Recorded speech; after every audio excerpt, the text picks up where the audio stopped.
लेते रहते हो मेरी सुध दयावान प्रभु क्षण क्षण में। बोलो फिर कैसे कह दूं तुम नहीं बसे हो तन मन में। अंतरतम में बैठे हो तुम इसका मुझको निश्चय है। कैसे पाते जाने अन्यथा जो कुछ होता है मन में। जब तक अंतर में श्रद्धा है जब तक है प्राणों में प्राण।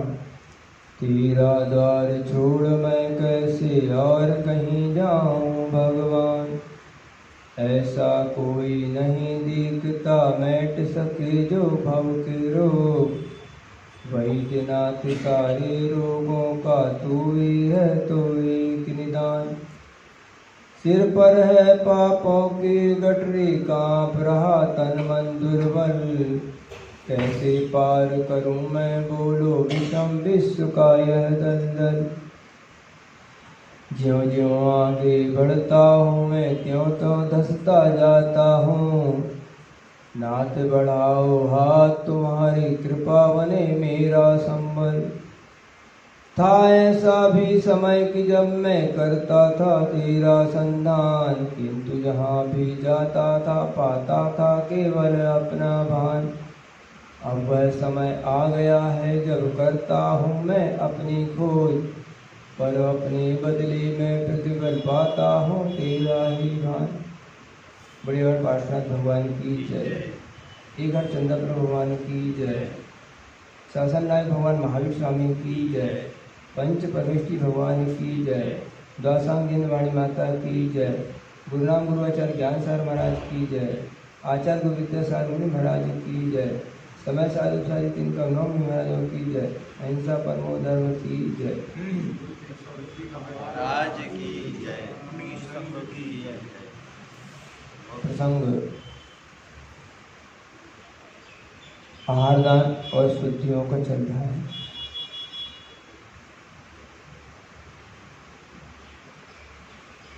काया की शुद्धि, वचनों की शुद्धि, क्षेत्र आदि की शुद्धि के बारे में हमने प्रसंगानुसार चर्चा की।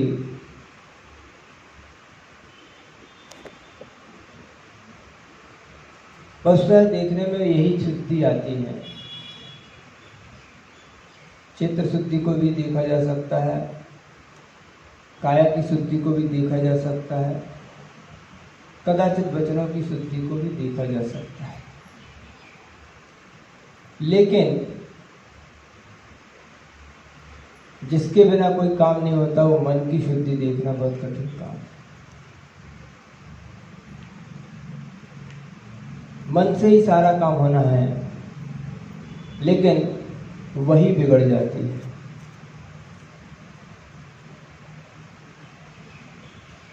हम साधुओं को आहार दान देते हैं, हम सेवा वैयावृत्ति करते हैं।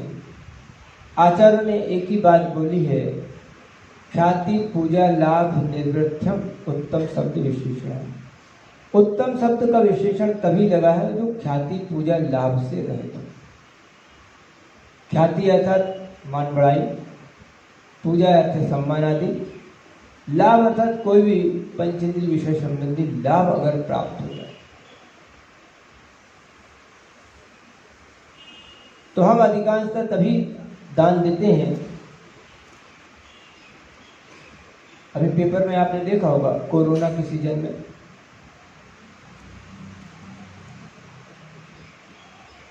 एक व्यक्ति एक केले को 2 हाथ लगा के और सैकड़ों लोगों के बीच में फोटो बना के हाथ एक केला दे रहा है, दान दे रहा है। तो ये क्या है? दान का प्रोपोगंडा, दान का हल्ला ज्यादा है, दान कम है। ऐसा ही हमारे साथ होता है। आचार्यों ने 4 पात्र बताए हैं, उत्तम मध्यम जघन्य, 3 पात्र, उत्तम मध्यम जघन्य, और करुणा दान आदि के रूप में 4था पात्र भी ले लो। तो अगर आचार्य परमेष्ठी हैं, उपाध्याय परमेष्ठी हैं तो उनके लिए सबसे पहले लोग दौड़ते हैं। फिर पीछे से महाराजों के लिए आरिका क्षुल्लक के लग, तो बाद में और ब्रह्मचारी लोगों की तो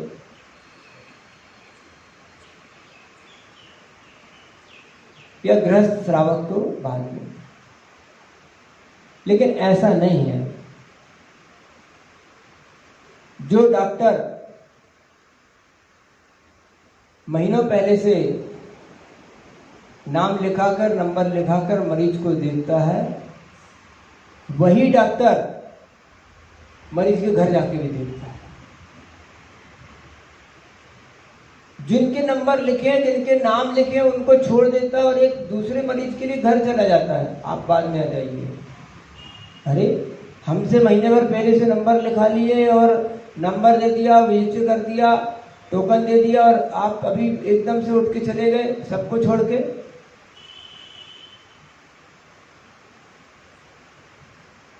उत्तम मध्यम जघन्य पात्र सिखाए मात्र गए हैं, तुलनात्मक कथन है वो।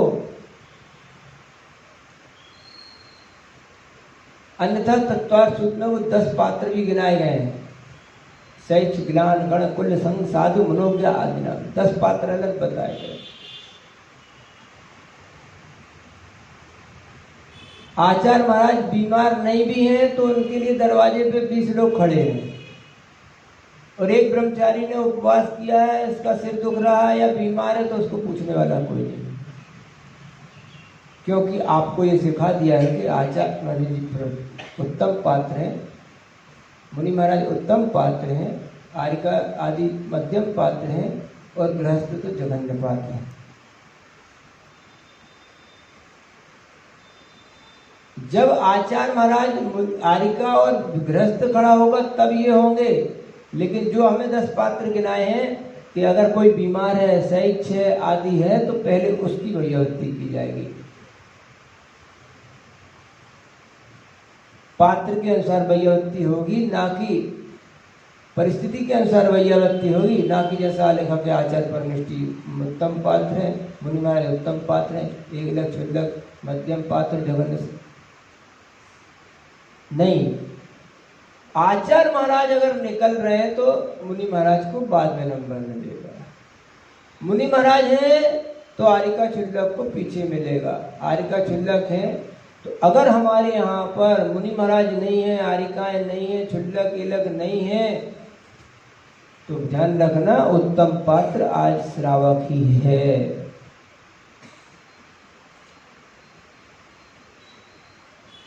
आपका आहार दान, आपका त्याग, आपकी वैयावृत्ति बिगड़ गई। क्यों बिगड़ गई? कोई व्यक्ति त्याग लेता है तो कैसा लेता है? महाराज जी हम अपने ग्राम में तो सब नियम पालन कर लेंगे, बाहर की छूट या बाहर का नियम नहीं रहा। क्यों ऐसा क्यों कर रहा?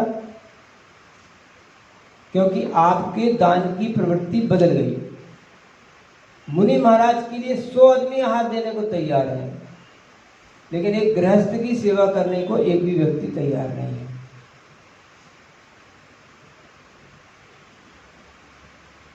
चतुर्विध संघ कहलाता है। चतुर्विध संघ है ना, मुनि आरिका श्रावक श्राविका, ये श्री संघ है। इस संघ की वैयावृत्ति करना हमारा कर्तव्य है। वो समाज नहीं, धर्म का एक सदस्य है। जिस प्रकार से मुनि महाराज धर्म के सदस्य हैं, इसी प्रकार एक श्रावक भी धर्म का सदस्य है।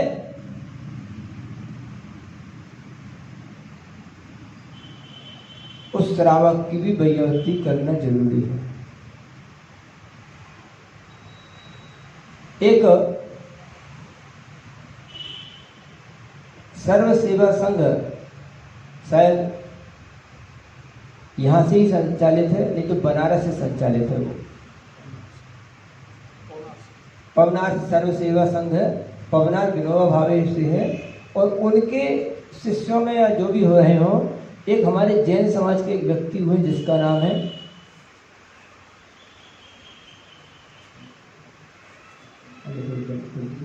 तो नहीं भगवान महात्मा दीन को एकदम बोल रहे, भगवान महात्मा दीन नाम का एक व्यक्ति हुआ है। कोई व्यक्ति उनको जानते नहीं होंगे। उनका कहीं भी कोई भी साहित्य मिल जाए आपको पढ़ लेना। वो जैनेन्द्र जैन और क्षुल्लक जिनेन्द्र वर्णी के परिवार या रिश्ते में लगते हैं, रिश्तेदार मामा फूफा जो भी रिश्ते में लगते हैं। जैनेन्द्र क्षुल्लक ये जैनेन्द्र वर्णी है ना, जिन्होंने जैन सिद्धांत कोश लिखा है, वो उनको सब कोई जानते हैं। जैनेन्द्र जैन साहित्यकार थे, इसलिए उनको भी बहुत से लोग जानते हैं। लेकिन भगवान महात्मा दीन नाम का व्यक्ति जैनियों में कम जाना जाता है। वो इसी पानीपत और उस तरफ के ही शायद अग्रवाल जैनों में से रहे होंगे। तो वो बहुत बड़े अच्छे साहित्यकार हैं, उन्होंने बहुत अच्छे लेख और विचारक हैं। उन्होंने एक पुस्तक लिखी हुई, उस पुस्तक में अपनी आत्मकथा लिखी है, आत्मकथा ही के नाम से उनकी वो पुस्तक है। उसमें उन्होंने लिखा कि अतिथि को पकड़ने की जगह कौन सी होती थी? मंदिर।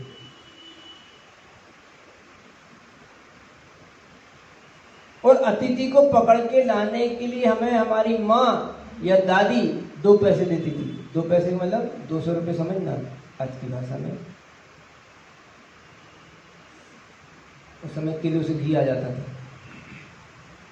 तो वो 2 पैसे या 4 आने देती थी। और अतिथियों की सेवा करना हमारा कर्तव्य होता था। मैंने माँ से पूछा कि आखिर ये नौकर किस काम के हैं? तो माँ ने कहा कि हम नौकर हमारे काम में हमें सहयोग करने वाले हैं, हमें आलसी और निकम्मा बनाने के लिए नहीं। क्या लिखा उन्होंने? नौकर हमें हमारे काम में सहयोग करने वाले हैं, हमें आलसी और निकम्मा बनाने के लिए नहीं है। फिर मैंने उसमें इतना शब्द और जोड़ लिया कि संसार के जितने जीव हैं, अध्यात्म को उन्होंने रखा कि संसार के जितने जीव हैं वे सब हमारे लिए सहयोगी हैं, हमें आलसी और निकम्मा बनाने के लिए। पहले वह परंपरा थी कि अगर चंदन का टीका देख लिया, उस समय जलेऊ भी चलता था, जलेऊ देख लिया, मंदिर जी में देख लिया, तो हम पहचान लेते हैं भाई हमारे गांव का नहीं, बाहर गांव का है, अतिथि है, वो कहलाता था भैया भोजन के लिए चलिए।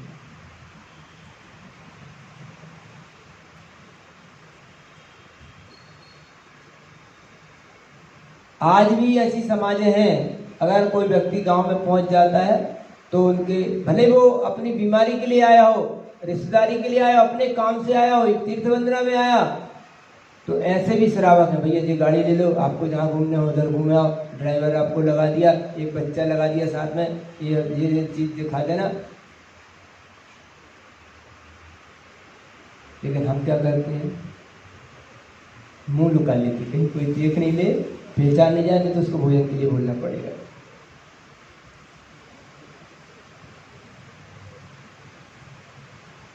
मुझे ऐसा लगता है हमारी जैन समाज के बीच में एक हमारा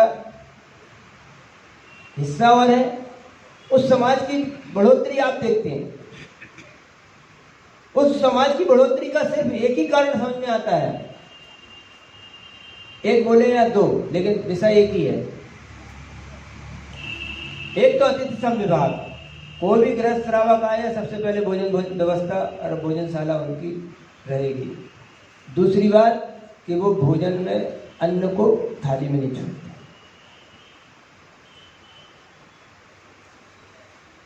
हमारी क्या व्यवस्था है? हम तो माताएं भी ऐसी करती, मायके को आ जाए सबसे जय जनेन्द्र की, और सास को आ जाए फिर जय जनेन्द्र। मायका का अगर आ गया है तो हाथ पांव कमर दर्द सब ठीक ठाक, फिर न शुगर आए, न तुम्हारे से चक्कर है, न तुम्हारे से आपको बीमारी है, न हाली है, न कुछ है, सब काम हो जाएगा आपका। हाथ पांव सब चलने लगते हैं। और यदि मान लो सासरे वाले आ गए तो उसी समय बीमारी पड़ती सास को, उसी समय बहू को बीमारी पड़ती जब रिश्तेदार आ गए। क्यों? एक व्यक्ति बोला हम उधर से पिंडरी में डिंडोरी। सबसे पहले हमारा प्रवास वहीं हुआ, अमरकंटक से निकल के पहले नंबर डिंडोरी आए। तो वहाँ एक भैया हैं,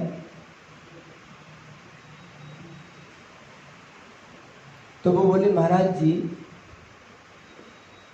ये महिलाएं किटी पार्टी मनाती हैं।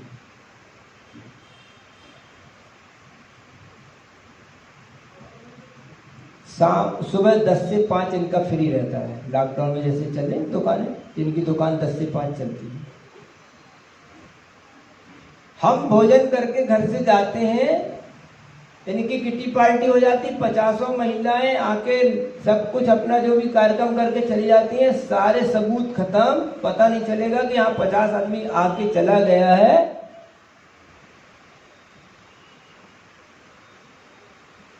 और अगर मुनि महाराज का आहार की व्यवस्था हो तो 3 दिन 2 दिन 4 दिन पहले से हड़कंप मची रहती गाँव भर में। तुम आना भाई, तुम आने भाई, तुमको आना है, तुम्हें उठना है, चलो गद्दा उठाओ, अरे पल्ली उठाओ, अरे जितने बजे उठना है ना। छोटे से लेकर बड़ा आदमी सब काम में लगा है।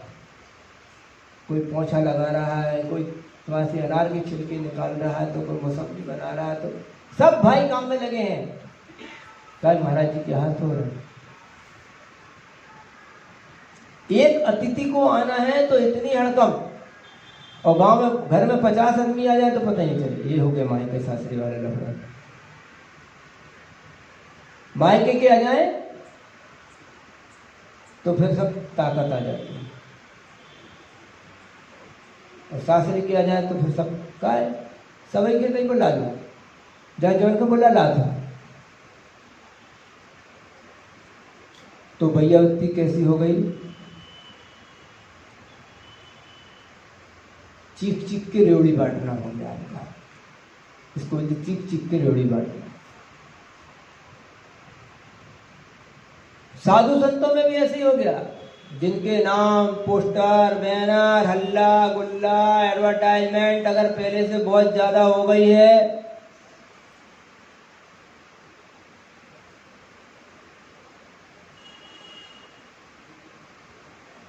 सुधे भक्तों में 10, 20, 50, 40, 100,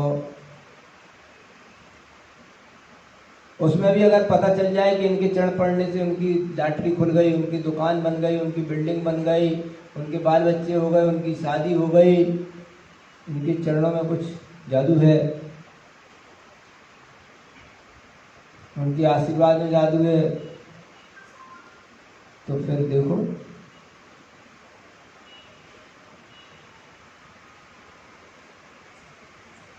पहुंचे हुए संत हैं। कहाँ पहुंचे ये नहीं पता, लेकिन अभी तक से पहुंचे हुए संत हैं।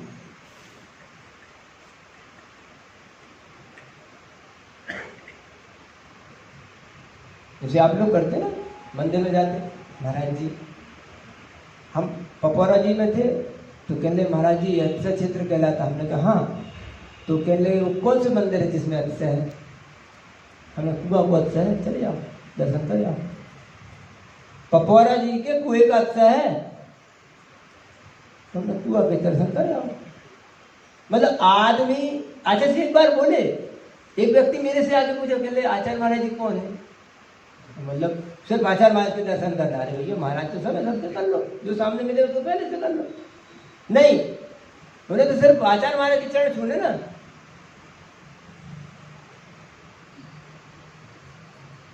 यही कहलाता है ख्याति लाभ पूछा, यही कहलाता है मन की विशुद्धि का नहीं होना। हमें पता है ये देवशास गुरु हैं, हमें पता है कि इनकी सेवा भैयावती करने से हमारी असंख्यात कर्मों की निर्जरा होती है। हमें पता है कि इनके आगे पीछे कुछ नहीं है, इनका अगर कोई भी है तो मात्र श्रावक, और श्रावक ही उसकी भैयावती करने का सौभाग्य प्राप्त कर सकता है। हमें पता है कि उपद के अपनी तरफ से ये नहीं बोलेंगे कि हमें किस तरह की जरूरत है। इसलिए आचार्यों ने लिखा है रैन सार आदि ग्रंथ में कि मुनि महाराज की भैयावती कैसा करनी, तो बिना बोले बच्चे के समान है।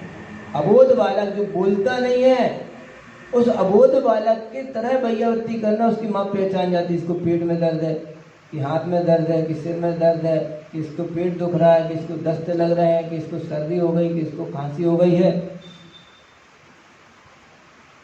तो कैसे पहचान जाती है? कैसे पहचान जाती माँ? बस इसी का नाम भैयावृत्ति है। अब उनने, वो हमारे जात के हैं, हमारे गांव के हैं, हमारे मोहल्ले के हैं, उनने हमको ऐसी पीछे रख के आशीर्वाद दे दिया था, वो हमारे घर में चले गए थे। अभी ऐसे हो रहा है,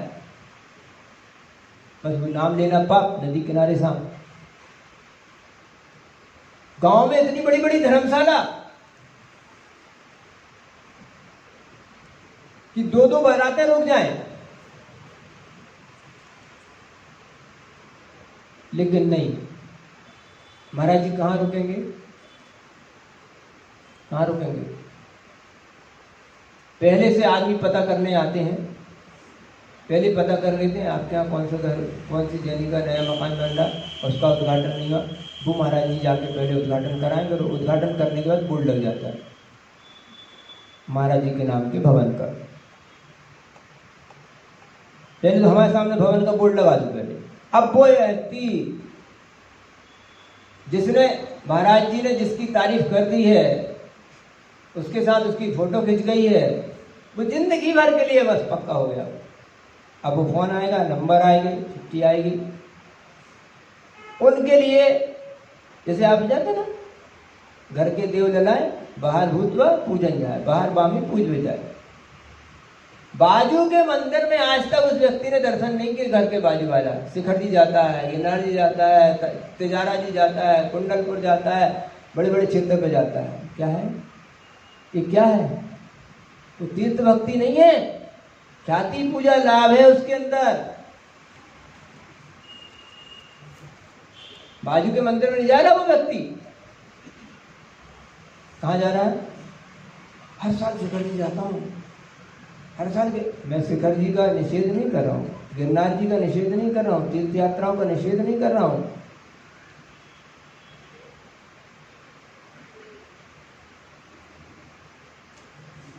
क्योंकि आचार्यों ने कहा है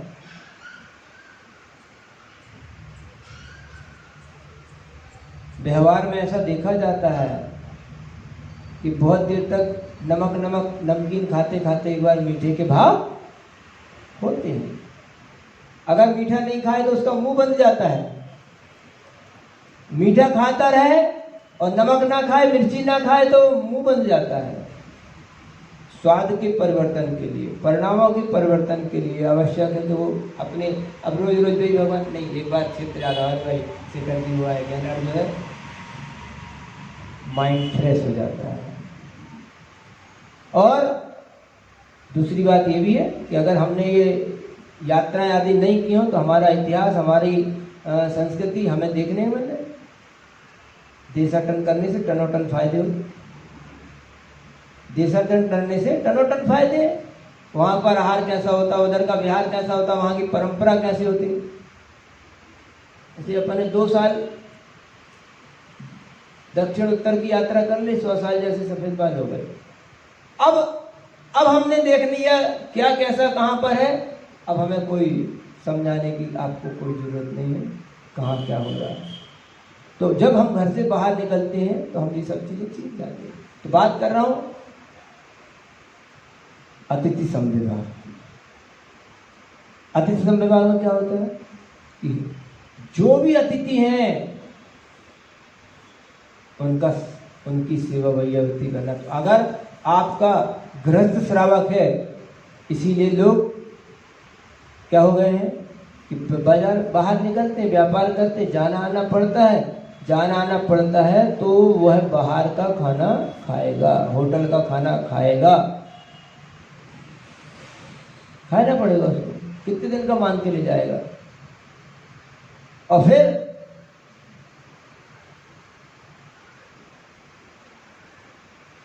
हमारे जमाने में हमारे यहाँ से कनक कलेवा भरना, गड़ई लोटा छन्ना। क्या? गड़ई लोटा छन्ना और कनक कलेवा भरना। नहीं समझाए? आप तो बोलते हमें हिंदी आती है, मैं हिंदी सीधे तो बोल रहा हूँ, मराठी में बोलूँ क्या? गड़ई अर्थात लोटा,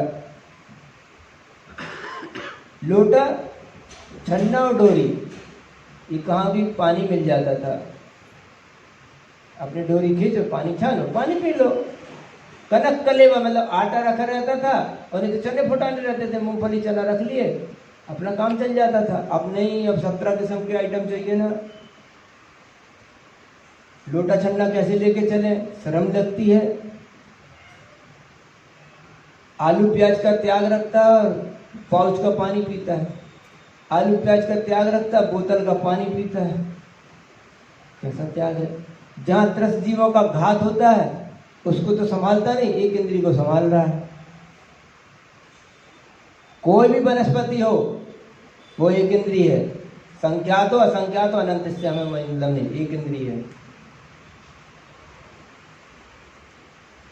उसके आश्रित जीव हो सकते हैं, जैसे कि बड़, पीपल, उमर, कटुमर, इनके आश्रित जीव हो जाते, त्रस्त जीव हो जाते हैं। फूल गोभी, पत्ता गोभी, इनके आश्रित जीव हो जाते हैं। इसलिए उस बड़, पीपल, उमर, कटुमर फलों के त्याग है, उसके पत्ते का, उसके दूध का, उसकी जड़ का त्याग नहीं, इनके फलों का त्याग है, क्योंकि उसमें त्रस हो जाती है। कैसे? जैसे चना में इल्ली लग गई, मटर में इल्ली लग गई, सेम में इल्ली लग गई, भिंडी में इल्ली पड़ गई, तो आप उसका त्याग कर देते, परहेज कर देते, जितना निकले निकले, नहीं तो नहीं खाते, क्योंकि उसमें त्रस जीव पड़ गए। तो वह व्यक्ति बाजार का क्यों खा रहा है, होटल का क्यों खा रहा है, कहते खाना पड़ा, क्योंकि आपके द्वारा वहां पर उसकी सेवा वही व्यक्ति नहीं हुए। आप किसके लिए बैठे हैं? मात्र मुनि महाराज के लिए, मात्र आरिका के लिए, मात्र चौदह के लिए। श्रावक, वह श्रावक भी रात्रि भोजन का त्यागी हो सकता है, वह श्रावक होटल का त्यागी हो सकता है, वह श्रावक मर्यादा का भोजन करने का नियम ले सकता है, लेकिन इसलिए नहीं ले पा रहा है नियम, क्योंकि उसे बाहर आना जाना पड़ता है। इसीलिए फिर क्या होते, जिनकी शादी हो गई, जिनके घर में सब विवाह हो गए, सब हो गए, तब वो जाके कहता भैया अब हमारे सब बाल बच्चों से हम निवृत्त हो गए हैं, रिश्तेदारी से निवृत्त हो गए हैं,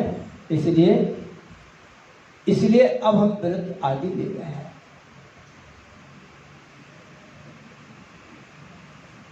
इसलिए आप अगर मान लो साधु संतों को आहार लेते हैं तो ऐसा नहीं हो कि आप पढ़िए उसमें मूल्याचार ग्रंथ में, किसी ने हमें तंत्र दे दिया, किसी ने मंत्र दे दिया, किसी साधु ने हमारी खबर तुम्हारे से गांव के बाहर तक पहुंचा दी, महाराज जी आप तो फलाने गांव जा रहे हैं ना, तो हमारा ऐसा संदेश उधर भेज देना।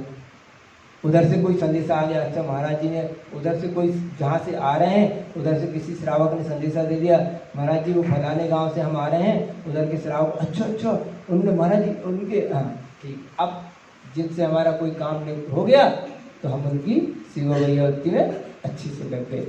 तो ये कहलाता है मन की अशुद्धि। मन की अशुद्धि के साथ अगर आप वैयावृत्ति करते हैं तो समझना वह ख्याति, पूजा, लाभ और मन शुद्धि आप। अब फिर क्या करना? महाराज जी अब उनके लिए तो चौके लगाए थे, इनके लिए क्यों नहीं लगा रहे? लोग ऐसा भी बोलते हैं, लोग क्या कहेंगे, लगाओ भी ये चौका, नहीं तो बोलेंगे फलाने महाराज के लिए लगाया था, इनके लिए क्यों नहीं लगा रहे? लगाना पड़ता है। ये भी मन की शुद्धि नहीं है, लगाना पड़ता है। क्यों? अगर नहीं लगाएंगे तो लोग बोलेंगे अभी तो लगाया था, अभी क्यों नहीं लगा रहे? तो लगाना पड़ता है। लेकिन आचार्य ने लिखा है कि मात्र नवदा भक्ति, अगर आपके अंदर भक्ति है तो ही चौका लगाना, तो ही आहार देना। कई प्रसंग और आ गए हैं अभी, हमें परिक्रमा नहीं लगानी, हम ये नहीं करेंगे, हम वो नहीं करेंगे, हम चंदीवा नहीं बांधेंगे। इतना जरूर ध्यान रखना कि अगर कोई साधु है, अतिथि आया है, अगर आपने उसका प्रदान किया है तो भक्ति से ही प्रदान करो। और वो जैसा उसकी चर्या है उस चर्या में सहयोग करो। कोई साधु आपके दरवाजे पे खटकते हुए नहीं आता है और ना आपको वो खटकना चाहिए, न वो खटकते आता है ना आपको खटकना चाहिए। वो जैसी भैयावती जैसे उसकी चर्या है। अब भाई कोई घी खाता है, कोई घी नहीं खाता, कोई शक्कर खाता है, कोई शक्कर नहीं खाता, किसी नमक का त्याग है, किसी का नमक लेता है, फिर उस चर्या कैसे होगी? उसके अनुसार अगर आप भैयावती करते हैं तो वो कहलाएगी विशुद्धि के साथ। और अगर वो है हम तो ऐसा कर लेंगे, हम वैसा नहीं करेंगे, हम इतने भर में साथ दे देंगे, हम उतने में साथ नहीं देंगे, हम तो हाथ में भर डाल देंगे, हम बनवा देंगे, हम सामान भर दे देंगे, अब तुम आके दे देना, ये सब मन की अशुद्धि के कारण है। हो रहा कि नहीं? ऐसा नहीं होना चाहिए। विशुद्ध परिणामों के साथ और मात्र कर्म निर्जरा के लिए, क्योंकि जिनने घर द्वार परिवार सब छोड़ा है, आरंभ परिग्रह छोड़ा है, और सिर्फ और उनकी भैयावती हम ही कर सकते हैं। और ऐसे परिग्रह से रहित घर द्वार से छोड़ने वाले साधुओं की भैयावती करना हमारा कर्तव्य, हमारा फर्ज है, हमारी ड्यूटी है। इसलिए भैया इसी प्रकार से ध्यान रखना, वो भी श्रावक जो बाहर से आया है, वो श्रावक भी रात्रि भोजन का त्यागी हो सकता है, वो बाजार के थोक का त्याग हो सकता है, वह भी तुम्हारे से मर्यादा का भोजन करने का नियम वाला हो सकता है। और अगर ऐसी भैयावती सेवा शुश्रूषा, अभी कई लोग हमें मिले बिहार में, हम जब करते हैं तब उत्तरी भारत में, मतलब बुंदेलखंड में, कि जो श्रावक हमारे साथ में चलते हैं, आप देखो कि श्रावक उनकी भैया आओ भगत कैसा रहता है। कोई पंखा चल रहा है, भैया तुम लोग तो बड़े, तो ऐसा भाव होकर गदगद भाव से अगर आप साधु संतों को या किसी भी अतिथि को भोजन कराते हैं, या कोई भी भैयावती, वाताहार नहीं कराना, आश्रय देना, ज्ञान दान देना, ये सब जो भैयावती के जो 4 अंग बताए गए हैं, वैसा पालन करना वो मन की विशुद्धि का कारण बनता है। अगर आप वैसी मन की विशुद्धि के साथ वो काम नहीं करते हैं, जोर जबरदस्ती दिखावा लाभ के लिए अगर कोई काम कर रहे हैं, तो वह मन की अशुद्धि कर मन शुद्धि। इसी प्रकार से त्याग आदि के बारे में, त्याग कुछ है नहीं है, मन में है, वचन में कुछ है, और आपने त्याग ले लिया है, हम तो बस ले लेंगे भैया, महाराज जी ने बोल दी, जबरदस्ती वाली बात थी, तो ये सब मन की अशुद्धि के कारण है। आपसे नहीं निपटा, आपसे नहीं होता, तो आप मना कर दीजिए, लेकिन मायाचारी करके, बच्चों को कुछ करके, काया को कुछ रख के, और अगर आहार दान आदि देते हैं तो वह आपके लिए दुष्कारक होता है। इसीलिए आवश्यकता इस बात की है कि पहले मन की विशुद्धि बढ़ाओ। अरे वो तो उन्हीं के यहाँ चले गए, हमें तो पहले से पता थी, वो तो जाना ही था वहाँ पर, वो तो उनके रिश्तेदार हैं, वो तो उनके परिचित के हैं, वो तो उनके गांव के हैं, वो उनकी सेवा में रहते हैं। अरे तो भाई तुमको सेवा को किसने मना किया? वो तो उनके घर के ब्रह्मचारी महाराज जी तो वहीं जाएंगे, तो भैया तुमको किसने मना किया अपने बाल बच्चों को ब्रह्मचारी नहीं बनाना?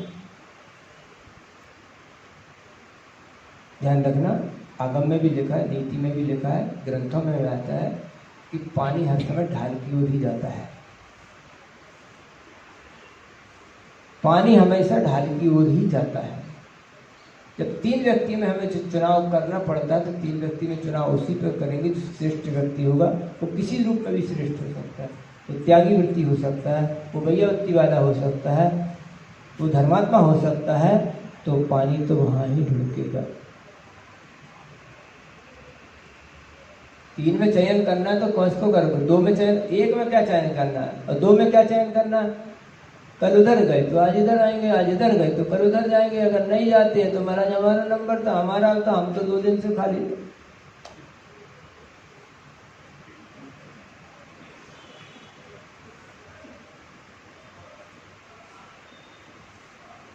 आपके लिए अगर कोई मनाही हो तो आप कर सकते हैं कि हमारे लिए मनाही है, आप भी भैयावती कीजिए, आप भी ब्रह्मचारी बनिए, आप भी खुश करिए। अगर खुश होने से कोई नहीं खुश हो तो आप भी खुश करिए, आपको मनाही थोड़ी। लेकिन इस तरह से विषमवाद फैलाना, इस तरह से विषमवाद रखना, ये मन की अशुद्धि के कारण है। अब देखो ना, ऐसी भी और वो भी बात है। लिख बेटा, लिख बेटा, ये रखी कोरी कागज कि कौन कहाँ जाएगा, लिखो। नहीं, वो नहीं, 4 इधर बोल रहे हैं, ऐसी गैसिंग, वो बोले 4 इधर बोले, 4 इधर की बोले, 4 की हो गई। देखो हमने कही थी ना, हमने कही थी ना, वैसे होना था। अरे तो भैया 4 चौकी हैं, 4 श्रावक हैं, 2 महाराज हैं, जैसे वो सतरंगा लगाते ना, तो कोई ना कोई तो कोई फंसेगी, फंसेगी तो हल्ला हो गया। लोग तो हमने कही थे, ऐसा नहीं, ऐसा नहीं है। और ऐसा भी है कि बंधु भविभागन वश जोगी वश।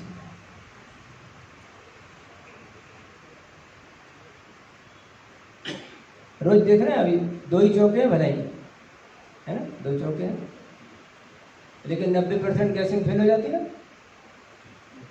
हो जाती ना फिर 2 चौके में भी।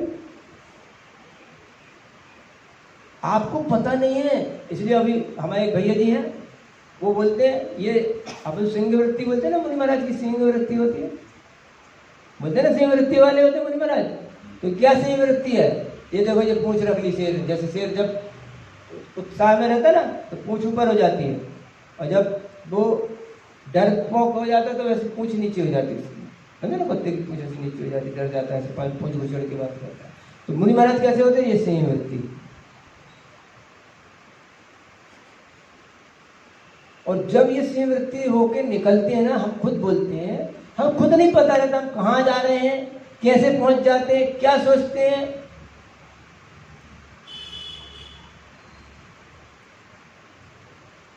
नित्य प्रति ऐसा होता है, भले जी आप तो उधर जा रहे थे, आप तो इधर जा रहे थे, आप तो इधर रुक रहे थे, वो हम लोगों ने तो ऐसा सोचा था, वो ऐसा हो नहीं सकता, क्योंकि ये ऐसी वृत्ति है। अभी आपको पता नहीं होगा, एक होती है जैसे स्वर ज्ञान, प्रश्न ज्योतिष होता है ना, प्रश्न ज्योतिष, उसमें ये पूछा जाता है आप किस समय पहुंचे, बस जिस समय पहुंचे वो कुंडली बनेगी। एक बालक राम जी शास्त्री, ऐसे कुछ शास्त्री थे अमरकंटक में, आप तो पहुंच जाओ, उनने पहले ही प्रश्न रख लिए, पहले प्रश्न वो लिख लेते थे। अब बोलो तुम क्या बोल रहे हो, स्लेट उठा के बता देते थे, हमने जो पहले से लिख लिया तुम्हारे, हमने आपके क्वेश्चन पहले से लिख लिए। वो ज्योतिष ऐसा है, किस होरा चक्र में आप पहुंचे हो, उस होरा के अनुसार प्रश्न बनाए जा सकते हैं। किस कुंडली के अनुसार आप पहुंचे हो, कौन सी लग्न में कौन सा ग्रह कहाँ बैठा था, हम बता सकते हैं कि आप कौन से क्वेश्चन, कौन से किस व्यवस्था से आए हो। चलो ठीक नहीं है, आप आके खड़े भर हो जाओ, स्वर ज्ञान वाला आपको बता देगा कि आप कौन से काम से आए, कौन सा काम होगा, कौन सा काम नहीं होगा आपका। प्रश्न ज्योतिष, हाँ बोलो, एक फूल का नाम बोलो, एक फल का नाम बोलो, एक मिठाई का नाम बोलो, एक नदी का नाम बोलो। अब आप 3 ही अक्षर वाला स्वर नाम नदी का बोलेंगे, और वो ना से शुरू होने वाला नाम था, या कवर्ग से शुरू होने वाला था कि चवर्ग से शुरू होना था। इतने अक्षर तुम्हारे, इतने अक्षर हमारे, इतने अक्षर, तारीख, तिथि, मिति, गुणा भाग, इसमें इतना का भाग दो, इसमें इतना जोड़ो, आपका काम होगा या नहीं होगा। उसमें कोई एक सुई की नोक बराबर भी गलती हो सकती है, अगर वो ज्ञाता पुरुष सही है।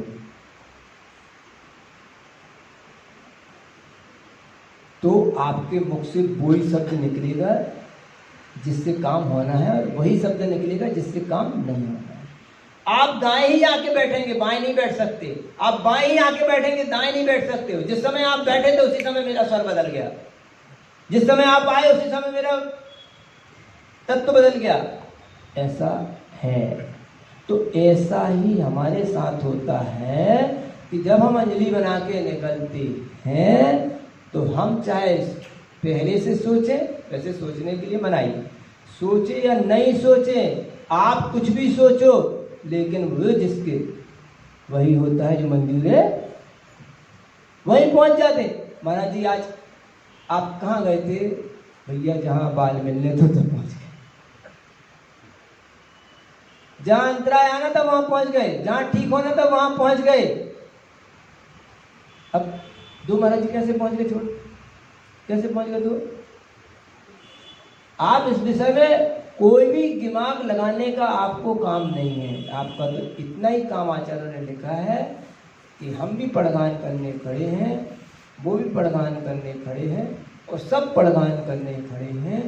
जहाँ पर जिसका जहाँ दाना पानी होगा वहाँ पहुँच जाएगा, और पहुँच जाता है। कभी कभी हम लोग ऐसे बोलते हैं, आज अंदर की विधि बन गई, हमें पता ही नहीं था कि वो सामने वाला चौके में अंदर खड़ा है। चलो भैया अच्छा हुआ, आज अंदर की विधि बन गई, आपको भी मिल लेगा। हमें तो पता नहीं कि अब किसकी बर्थडे है, कि किसकी क्या है, कि किसी की एनिवर्सरी है, कि किसका घर है, किसकी रिश्तेदारी है। अगर आपका पुण्य हुआ तो खींचता है। कई बार तो जो आपकी व्यवस्था चले ना, व्यवस्था चलेगा, दो चौके हैं तो आज इधर और कल उधर, और कल उधर तो आज इधर। रैकेट सेटल बोलिए, सेटल बोलो, सेटल बोलिए, सेटल बोलिए कि सेटल लेके आ भैया आज इधर। लेकिन आदमी खींचता है, ऐसा खींचता है चुंबक जैसे। अब ये बुद्धिपूर्वक अपन जाए नहीं जाए, व्यवहारता निभाने लगे, अब चले जाएंगे, डबल हो गए तो कहने को होगा तो डबल चले गए। लेकिन आदमी खींचता, फिर चले गए, फिर अंतरा होता, कुछ उपास होता है या कुछ गड़बड़ी होती तो बाद में पता चलता। हम कहते हैं भैया ऐसा करो, कल तो आज ऐसे ही लग रहा था कि इधर ही रुक जाऊँ, उधर रुक जाऊँ, लेकिन वो अब क्या है, चले गए। तो आदमी के भाव, परिणाम, चाहत और पुण्य या पाप ऐसा खींचता है चुंबक के माफिक। इसीलिए आचार्य ने यहाँ की बात कही, समय हो रहा आपका, कि अपने परिणामों को विशुद्ध बनाओ, कि जिसका जहाँ दाना पानी होगा वो वहाँ जाएगा।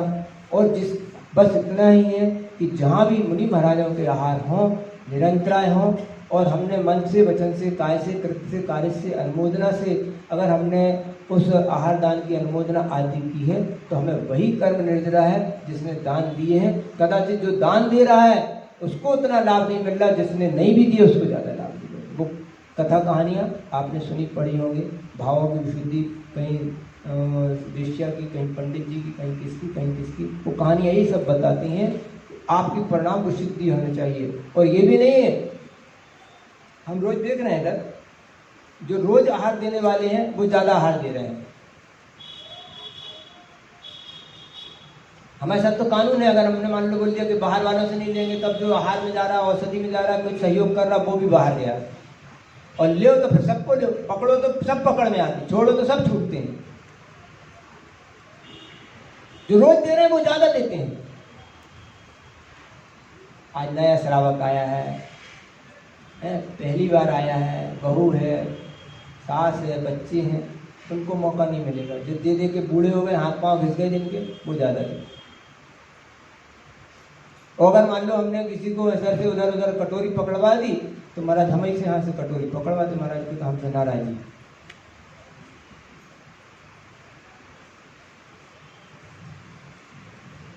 तो इस तरह से मन की विशुद्धि को बढ़ा के, मन में ये भाव संकल्प विकल्प न रख के, मात्र मुनि महाराज की चर्या में मेरा आहार उनकी ज्ञान ध्यान में वृद्धि को कारण बने, ऐसे परिणामों से अगर आप आहार दान देते हैं तो उनके लिए भी और आपके भी लाभकारी है। और नहीं तो महाराज एक गुणा भाग लगाया, आज उधर गए थे, कल उधर जाएंगे, इधर दूर हो गए, इधर पास हो गया, झूठ रहा, पक्की गुणा भाग लगाया, जबकि वैसा गुणा भाग लगाना हमारे लिए निषिद्ध है। हम बस अंजलि उठाई तो जिस तरफ चल पड़े तो चल पड़े, जहाँ रुक गए तो रुक गए, ऐसा हमारी चर्या पे लिए लिखा है। तो कदाचित आप लोग विकल्प करते हैं, अपनी भूमिका से थोड़ा बहुत आपको हो भी सकता है, वो आपके लिए क्षम्य भी हो सकता है और अपराध भी हो सकता है। लेकिन साधुओं के लिए अगर मान लो ऐसा कोई विकल्प आता है आहार पानी के विकल्प में, तो समझना उनके लिए तो वो क्षम्य होता नहीं है और क्षम्य हो नहीं सकता। इसलिए आप विकल्प करें तो करें, ना करें तो ना करें, लेकिन ऐसा कोई विकल्प न होने दें कि साधुओं को भी इसके निधन में से विकल्प हो। इसलिए ऐसी कोई चर्चा न कानों में आने दें, न आँखों में दिखने दें, न उनके परिणामों विकल्प में आने दें, कि जिससे उनकी अपनी समता, अपनी वीतरागता, उनकी चर्या में दोष लगे। शेष बात फिर कभी, गुरु हिंसा का उदाहरण की।